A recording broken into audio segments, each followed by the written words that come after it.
তোমাদের তো আগেই বলেছিলাম আমি গেছি মামার বাড়িতে। বৈকালে ছাদে উঠে দেখলাম আকাশটা ভীষণ সুন্দর লাগছে, একটু মেঘও উঠছে। ভাবলাম হয়তো বৃষ্টিও হবে, কিন্তু হলো না।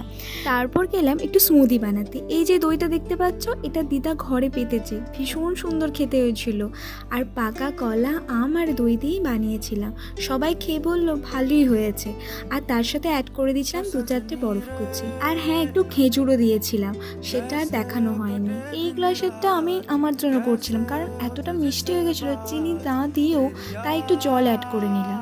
তারপর দেখলাম দিদা সন্ধেও দিয়ে দিয়েছে। আর এই তুলসী মঞ্চটা দিদাদের নতুন এনেছে, ছাদেই বসিয়েছে।